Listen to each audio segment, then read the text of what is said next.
बिस्मिल्लाहिर्रहमानिर्रहीम। अस्सलाम वालेकुम नाज़रीन, आपका मेज़बान अली हुसैन स्काई न्यूज़ के साथ एक बार फिर से हाज़िर हूँ। आज बड़ा फैसला कुन दिन था क्योंकि 3 दिन के बाद अदालत लगी है और अदालत में समाअत थी इलेक्शन अल्तवा की।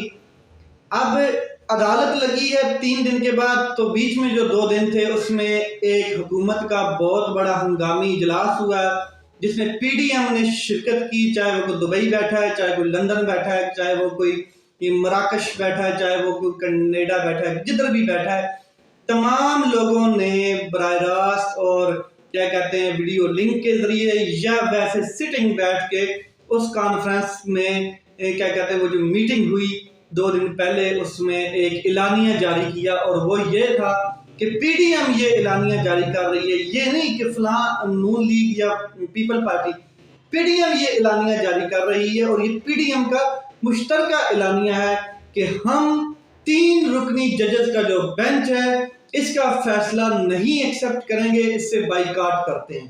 तो आज जैसे ही अदालत लगी तो सुप्रीम कोर्ट ऑफ पाकिस्तान के मुअज़्ज़ज़ जजेस आके अपनी नशिस्तों पर बैठे। जैसे ही वकला की आगे क्या कहते हैं दलाइल का टाइम शुरू होता है तो सबसे पहले जनाब वकील फारूक H9 साहब जो हैं पीपल पार्टी के, वो उठ के खड़े होते हैं और वो कहते हैं कि जी हम 3 दिन से ये हमें नहीं सुना जा रहा है, हम काफ़ी टाइम से बैठे हैं, हमें सुना जाए, हमें क्या कहते हैं हमारे दलाइल आज सुने जाए। तो मुअज़्ज़ज़ जज सुप्रीम कोर्ट के उमर अता बंदयाल जो चीफ जस्टिस हैं उन्होंने कहा कि क्या आपने ये जो बाइकाट किया है वो रिमूव करके आए हैं या उसको ख़त्म कर दिया है, तब आके आप दलाइल दे रहे हैं या आप दलाइल देना चाहते हैं। तो फारूक H9 साहब ने कहा कि कौन सा बाइकाट, तो उन्होंने कहा कि मेरे ख्याल में आपको नहीं पता कि कौन सा बाइकाट है, निकालें वो ज़रा वो जो आपने एलानिया जारी किया मुश्तरका। तो फारूक H9 साहब ने कहा कि जी नहीं, वो मुश्तरका एलानिया जारी नहीं था, वो हमारा उससे कोई ताल्लुक नहीं है। ये जी पीपल पार्टी के जो क्या कहते हैं फारूक H9 छोटा सा मुंह लेके वहां पर खड़े थे, उन्होंने ये बात की कि हमारा तो इस एलानिये से कोई ताल्लुक नहीं है, हम तो पीपल पार्टी के जानब से हैं। तो उन्होंने कहा कि जी पीपल पार्टी जो है वो पीडीएम का हिस्सा है। चीफ जस्टिस ऑफ पाकिस्तान के जो रिमार्क्स थे उन्होंने कहा कि पीपल पार्टी जो है वो इस बयानिए का हिस्सा है, इस एलानिये का हिस्सा है, इस हुकूमत का हिस्सा है और ये लोग उसमें उस मीटिंग में मौजूद थे, बराह रास्त भी थे और कुछ लोग वीडियो लिंक के जरिए जो दुबई हॉस्पिटल्स में बैठे हैं वो भी मौजूद थे। तो आप ये कैसे कह सकते हैं कि ये हमारा एलानिया नहीं है, ये हमारा हमने बाइकआउट नहीं किया, जब अच्छा ठीक है हम आपको टाइम देते हैं। और उन्होंने टाइम दिया कि आप जाएं और ये रिटन लिख के आए कि हमने उस बाइकाट को कैंसिल कर दिया है और तब हम आपकी आगे दलाइल सुनेंगे। तो इस पर टाइम भी दिया गया उनको। तमाम जो क्या कहते हैं पीडीएम के वकला थे जिसमें कामरान मुर्तज़ा साहब, अकरम शेख और क्या कहते हैं फारूक H9, उसके अलावा क्या कहते हैं इरफान कादर इलेक्शन कमीशन के, वो तो अलग उनकी तो सुनवाई होनी थी। बाकी जो पीडीएम के वकला थे उनको टाइम दिया गया कि यू में प्रोसीड, अगर आप ये रिटर्न ऑर्डर देते हैं, रिटर्न में हमें तहरीर करके देते हैं कि हमने इस बाइकाट को कैंसिल कर दिया। तो टाइम अप हुआ और फिर इन्होंने यही कहा कि जी वो बाइकाट सिर्फ और सिर्फ जो हमें अदम एतमाद है जजेस के ऊपर उसका है, हमें दलाइल का या हमें केस से कोई अदम एतमाद नहीं है, या मतलब हम केस से विड्रॉ नहीं कर रहे या इस तरह की कोई बात नहीं है। तो चीफ जस्टिस उमर अता बंदयाल साहब डट गए। उन्होंने कहा कि ये जो आप स्टोरी सुना रहे हैं, ये जो आप फिल्म सुना रहे हैं, इसको निकालें, वो लाएं जो आपने एलानिया कराया है किसी को। उन्होंने कहा कि आप वो दें, इनको दिखाएं। तो वो फिर उन्होंने कहा कि आपके दलाइल पीडीएम के दलाइल नहीं सुने जाएंगे जब तक उनका ये एलानिया है कि मुअज़्ज़ज़ जजेस के जो बाइकाट है वो क्या कहते हैं हम कर रहे हैं। तो उन्होंने बड़ा कैटेगोरिकल कहा कि आपके दलाइल नहीं सुने जाएंगे पीडीएम के जितने भी वकला हैं। तो चुप करके फिर बैठ गए। फिर इरफान कादर साहब जो हैं क्या कहते हैं इलेक्शन कमीशन के वकील, उन्होंने भी अपने दलाइल क्या कहते हैं सुनाए और फिर सुप्रीम कोर्ट में काफ़ी गहमा गहमी होती रही। अदालत में बहुत कुछ हुआ अटॉर्नी जनरल साहब ने अपने दलाइल दिए और अटॉर्नी जनरल साहब हुकूमत की जानिब से थे और अटॉर्नी जनरल साहब को अदालत ने कहा कि आप जो अदालत के अंदर गर्मा गर्मी है और अदालत से बाहर जो गर्मा गर्मी का माहौल है इसको ठीक कर सकते थे और इसको ठीक करने में आप हमारी मदद कर सकते थे, मगर आपने ऐसा कुछ नहीं किया। इस इशू को पार्लियामेंट में भी सॉल्व किया जा सकता था, क्योंकि मैंने टाइम दिया था। चीफ जस्टिस साहब पाकिस्तान ने कहा कि हमने 2 दिन दिए थे कि आप इस इशू को क्या कहते हैं खुद सॉल्व करें और कहीं क्या कहते हैं जाके डायलॉग करें, पार्टीज बैठें, फ्री कैंप बैठें। अगर ये डायलॉग के जरिए मसला हल होता है तो इससे बेहतर कोई चीज़ नहीं है, कोई फॉर्म नहीं है, तो आप इसको हल कर सकते थे। मगर आप लोगों ने क्या किया कि वहाँ पे जाके एक अजीब मतलब के काम किया कि मीटिंग बुला के आनन फानन आपने अदलिया से ही बाइकाट कर दिया, मज़ीद जजेस का फैसला सुनने से ही बाइकाट कर दिया या इस फैसले का हिस्सा बनने से बाइकाट कर दिया। तो आप ये क्या कर रहे हैं? इस वजह से हम पीडीएम के जितने भी वकला हैं इनके तो केसेस जो दलाइल हैं इनको हम नहीं सुनेंगे कि इन्होंने अदालत का बाइकाट किया हुआ है। और फिर इन्होंने ये एतराज़ भी लगाया है कि ये जो जजेस बैठे हैं हम इसके से हमें तहफ़्फ़ुज़ है, तहफ़्फ़ुज़ात हैं कुछ, इस वजह से हम इनके साथ बिल्कुल भी मतलब कि इनका कोई भी फैसला में नामंजूर है। इसके बाद अकरम शेख साहब बड़ी मतलब के जो नून लीग के वकील हैं दलाइल देने की बड़ी कोशिश की, मिन्नतें तरले मारते रहे, वहाँ पे खड़े होने की भी कोशिश की, बात करने की भी कोशिश की। उन्होंने कहा कि जी कि मैं जनाब क्या कहते हैं एक वकील हूँ और मुझे बात करने की इजाज़त होनी चाहिए ये, और मैं किसी सियासी कारकुन की या सियासी पार्टी की जानिब से पेश नहीं हुआ।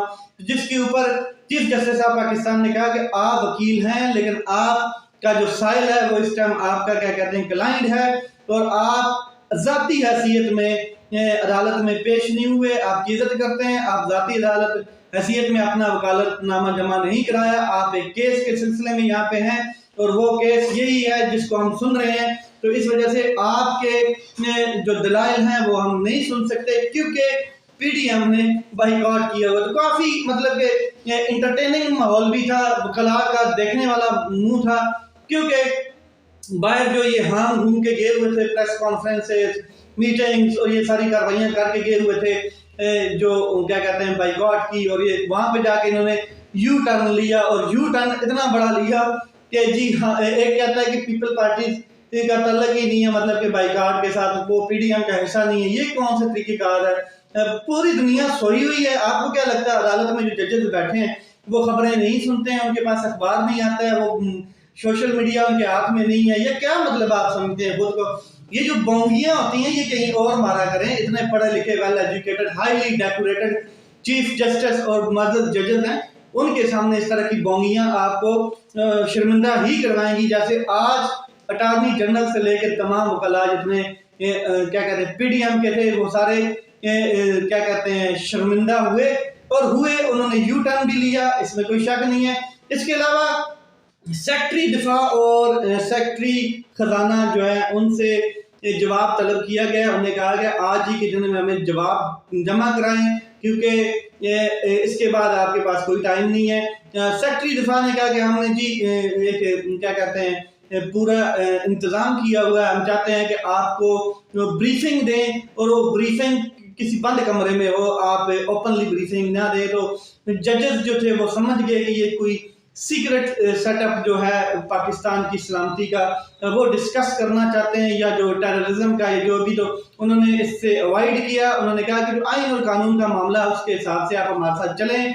फिर फौज के बारे में बात की गई तो उन्होंने कहा कि फौज अगर जिम्मेदारियां नहीं अदा कर पा रही क्योंकि वो किसी मिशन पे है तो फिर नेवी और एयरफोर्स को हैंडल किया जा सकता है, उनको बीच में लाया जा सकता है। मगर इलेक्शन होना है, इलेक्शन से भाग नहीं सकते। आइन और कानून के मुताबिक आपने इलेक्शन करवाना है और हम भी इधर इलेक्शन करवाने के लिए बैठे हैं। तारीख जो है वो पहले भी आगे होती रही है, उसमें कोई शक नहीं है।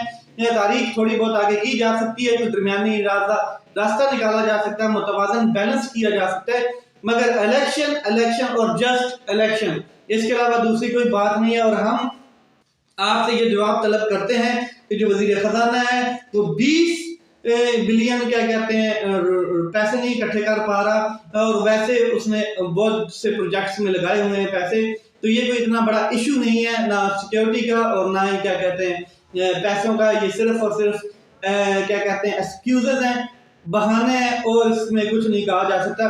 तो पीडीएम ने बहुत बड़ा यू टर्न लिया, जिसके बाद फिर फैसला महफूज किया गया, और फैसला महफूज करने के बाद अदालत ने कहा कि कल हम फैसला सुनाएंगे। अब कल का दिन जो है वो बड़ा अहम तरीन दिन है, और जिसमें फैसला महफूज कर लिया गया। आज कल ये सुनाया जाएगा। इसमें अब नून लीग की दुर्कियां लगी हुई हैं, पीपल पार्टी की, पीडीएम की खौफ तारी है कि अब अदालत क्या करेगी, क्योंकि शेख रशीद साहब ने कहा था कि ये फतेह खान बंदयाल का बेटा है, ये इनको तुन के रख देगा। और इसमें कोई शक नहीं है कि आइन और कानून के मुताबिक, उन्होंने कई तकारीर में भी अपने में तो रिमार्क्स में भी कहा कि हम आइन और कानून के मुताबिक फैसला देंगे, इसमें कोई शक नहीं होगा। इसके बाद वकला की बात करें तो आज इज़हार यकजहती के लिए सुप्रीम कोर्ट की साथ खड़े होने के लिए वकला आए दस्तूर शाराए दस्तूर पे जो क्या कहते हैं सुप्रीम कोर्ट के सामने है, और उन्होंने इज़हार यकजहती की हजारों लाखों की तादाद में वकला थे, कुछ को तो आने नहीं दिया गया, सिक्योरिटी के सख्त इंतजाम होने की वजह से उनको आने नहीं दिया गया। मगर वकला ने एक ही बात की, आइन कानून और क्या कहते हैं जो पाकिस्तान की रियासत है उसके साथ खड़े हैं, ना किसी सियासत के साथ खड़े हैं, ना किसी और सेटअप के साथ खड़े हैं, आइन कानून और पाकिस्तान की रियासत के साथ खड़े हैं। तो अगर हमें कहीं भी लगा कि आइन को डिरेल किया जा रहा है, आइन को क्या कहते हैं खत्म करने की कोशिश की जा रही है, या उससे इनहराफ किया जा रहा है या एक्सीड किया जा रहा है, तो फिर हम एक्ट करेंगे और कानून और आइन के दायरे में रहकर। एतजाज एहसन साहब ने अब रूल ऑफ लॉ कन्वेंशन से खिताब किया कुछ देर पहले, और वो उन्होंने मिसालें दी हैं। उन्होंने कहा कि एक तो ये फैसला 5 जजेस का था, जो पहले 1 मार्च का फैसला है, उसमें 4-3 वाली तो बात ही नहीं नजर आती, उसका उन्होंने ब्रीफ किया, उन्होंने डिटेल बताई। उन्होंने कहा कि एक शख्स जो लाहौर से क्या कहते हैं चलता है एक टीम के साथ, जो 7 रुकनी टीम आप बना लें, लाहौर से चलती है, पिंडी का सफर है, तो 2 जजेस जो हैं वो बीच में उतर जाते हैं क्या कहते हैं शदरे पे, और बाकी टीम आगे चली जाती है। तो वो जो फैसला एंड पे जाके है ना, वो उन 2 जजेस का हो ही नहीं सकता है। वो जो पिंडी पहुंच गए हैं पूरे के पूरे 5 जजेस, उनका फैसला है। तो उन्होंने बड़ा ब्रीफ किया, एक मिसाल देके, एक पैसेंजर की मिसाल दी, ट्रैवल की मिसाल देते हुए उन्होंने कहा कि ये बिल्कुल कंसेप्ट से ही बात चीज है जो ये बात करते हैं 4-3 का फैसला। और उन्होंने कहा कि उस ऑर्डर के ऊपर, फैसले के ऊपर फर्स्ट लाइन में लिखा हुआ है कि बाय द मेजॉरिटी ऑफ 2/3, उसके हिसाब से ये जो फैसला है ये आया है, और इसको ही क्या कहते हैं मनोअन मानना पड़ेगा। एक चीज। दूसरा उन्होंने कहा कि जो वजीर खजाना है इसको पता है कि इसके डॉलर्स में बाहर पैसे पड़े हैं, इसके बच्चों के पड़े हैं, इसको डॉलर मेंटेन करना आता है, इस वजह से ये वजीर खजाना है, इसने डॉलर मेंटेन किया हुआ है। इसके डॉलर ऊपर जाएगा तो इसका फायदा होगा, डॉलर नीचे आएगा तो उसका नुकसान होगा, और ये वजीर खजाना है, पाकिस्तान के नुकसान का ये नहीं सोचेगा कभी भी। एक चीज उन्होंने कही है। दूसरा उन्होंने कहा है कि ये जो निगरान हुकूमतें हैं ये 91-90 दिन के बाद ये बहरूपिये हो जाते हैं, ये निगरान हुकूमतें नहीं रहती हैं क्या कहते हैं 90 दिन के बाद, इनका कोई हैसियत नहीं रहती है। तो किस हिसाब से 90 दिन से आगे इलेक्शन जाएगा, और आइन और कानून के मुताबिक ही होना होगा जो भी होगा। दूसरा उन्होंने साहब ये भी कहा कि रजा रबानी साहब जो हैं ये 18वीं तरमीम में इनका बड़ा रोल था, उस टाइम ये सेनेट के क्या कहते हैं चीफ थे। तो ये 18वीं तरमीम ये कहती कि सूबों के इख्तियारात सूबों को, तो ये जो कहानी घड़ी जा रही है कि तमाम जो इलेक्शन है वो इकट्ठा हो, तो फिर सूबों के पास तो अब सूबे क्या कहते हैं डिसॉल्व हो चुकी हैं असम्बलियां, तो उनके इख्तियारात अलग हैं, तो वो कैसे तमाम इकट्ठे हो सकते हैं। तो उन्होंने कहा कि ये सारी चीजें जो है ये बचत हो रही है कि किसी तरीके से इलेक्शन से भागा जाए। आज इन्होंने जो फिल्म सुनाई है अटॉर्नी जनरल ने, हालांकि पढ़ा लिखा शख्स है और उसके पास कोई मतलब के बुनियाद नहीं थी कि किस बुनियाद के ऊपर इस किस्म की फिल्में सुना रहे थे वहां पर खड़े होके अदालत में। उसके अलावा उनके वकला तो वैसे फिल्में सुना ही रहे थे, तो इनको चाहिए था कि क्या कहते हैं इस किस्म का गैर आईनी कोई एक्ट किसी का हिस्सा ना बनता ये। मगर खैर हुकूमत के साथ खड़े होकर इन्होंने हिस्सा बने हैं। इससे पहले जो अटॉर्नी जनरल थे उन्होंने मुस्तफ़ी होना पसंद किया कि हमें कोई गैर आईनी काम ना करना पड़े। अब लेट्स सी कि कल क्या होता है, क्योंकि इमरान खान साहब ने बड़ा डट के कहा हुआ है कि हम अदालत के हर फैसले के साथ खड़े हैं, अदालत जो भी फैसला सुनाएगी हम अदालत के फैसले के साथ खड़े हैं, अदालत जब मर्जी इलेक्शन करवा दे, फुल कोर्ट बनाना चाहती है तो अदालत बना दे, ये अदालत के पास इख्तियार है। किसी ग्रुप के पास, किसी बहरूपी के पास या किसी नाअहल शख्स के पास जो लंदन में बैठा है उसके पास इख्तियार नहीं है कि वो डिक्टेट करे। ये अदालत का इख्तियार है। अदालत जब चाहेगी तब वो फैसला सुनाएगी और जितना मौसर आइन के मुताबिक होगा उनको लगेगा कि ये आइन के मुताबिक फैसला तब सुनाएगी। तो अपना ख्याल रखें, अपने भाई के चैनल का ख्याल रखें। लेट्स सी कि कल क्या होता है। पाकिस्तान जिंदाबाद।